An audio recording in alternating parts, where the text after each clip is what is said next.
નમસ્કાર મિત્રો, સ્વાગત છે ફરી એકવાર તમારી યુટ્યુબ ચેનલ ગુજરાતી સાહિત્ય વિદ નિકુંજ યુટ્યુબ ચેનલમાં. હું નિકુંજ પરમાર આપ સૌનું તહેદિલ સ્વાગત કરું છું.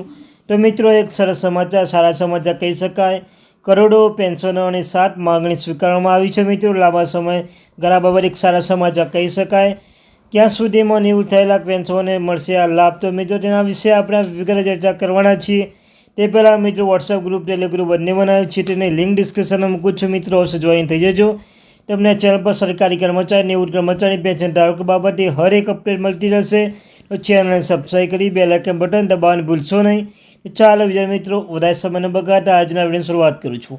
તો મિત્રો, તમને કહ્યું તેમ કરોડો જે પેન્શનકારો છે તેમને માટે સરકારી 7 માગણીઓ સ્વીકાર કરવામાં આવી છે. શું છે 7 માગણીઓ, તેના વિશે હવે વિસ્તૃતમાં ચર્ચા કરીશું.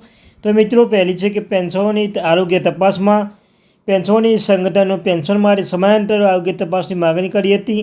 સ્વાસ્થ્ય અને પરિવાર કલ્યાણ મંત્રાલયના પ્રતિનિધિઓ કહ્યું કે પેન્શનધારકોને વર્ષમાં એકવાર સ્વાસ્થ્ય તપાસ કરવાની મંજૂરી આપવામાં આવી છે. હેલ્થ ચેકઅપ માટે ઈચ્છુક પેન્શનધારકો સીજીએસ વેલનેસ સેન્ટરના સીએમઓ પાસેથી સીજીએસ પેનલવાળી હોસ્પિટલમાં રિફર કરી શકે છે. 65 વર્ષની ઉંમરે 5% વધારાનો લાભ મળશે. પેન્શનની સંગઠનો 65 વર્ષની ઉંમરથી પેન્શનનો 5% વધારાની માંગ કરી હતી. DOPP જોઈન્ટ સેક્રેટરી જણાવ્યું હતું કે આ પ્રસ્તાવને સ્વીકારવાથી નાણાકીય સ્થિતિમાં વધુ ખરાબ થઈ શકે છે અને આવી માગણીઓ રાજ્ય સરકારના પેન્શનો તરફથી પણ અન્યમાં છે અને હાલ એ બાબત વિચારણા હેઠળ છે. એફએમએ પણ વધારો થઈ શકે. નોન સીજીએસ વિસ્તારમાં રહેતા પેન્શનધારકો માટે ફિક્સ્ડ મેડિકલ એલાઉન્સ એટલે કે એફએમએ દર 1000થી લઈને વધારે 3000 કરવાની માંગ કરવામાં આવી હતી. આરોગ્ય અને પરિવાર કલ્યાણ મંત્રાલયના સંયુક્ત સચિવને જણાવ્યું હતું કે 7મા પગાર પંચના ભલામણ મુજબ 1 જુલાઈ 2017થી વધારીને 1000 કરવામાં આવી છે. તેમ છતાં પેન્શનોના પુનઃ વિચાર માંગ કરી છે અને બાબત વિચારણા હેઠળ છે. કુટુંબ પેન્શન માટે નિશ્ચિત અભિ ભથ્થું.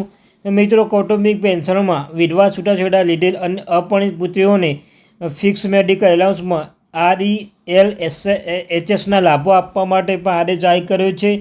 પેન્શનોને વરિષ્ઠ નાગરિકો રેલવે ભાડામાં ડિસ્કાઉન્ટ મળશે.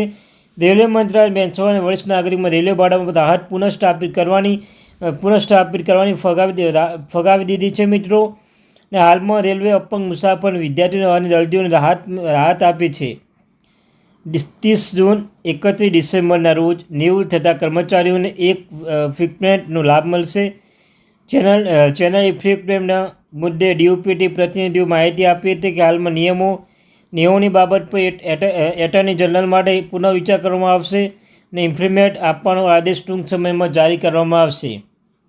12 વર્ષની કોમ્પિટિશન રિસ્ટોરેશનમાં પેન્શનોની સંગઠનો કેન્દ્ર સરકાર પાસે કોમ્પિટિશન સમયગાળો 15 વર્ષથી ઘટાડીને 15 વર્ષે ઘટાડીને 12 વર્ષ કરવાની માંગ કરી હતી. DOPP સચિવે કહ્યું કે આ અંગે વિચારણા કરવામાં આવી છે અને ટૂંક સમયમાં નિર્ણય લેવામાં આવશે.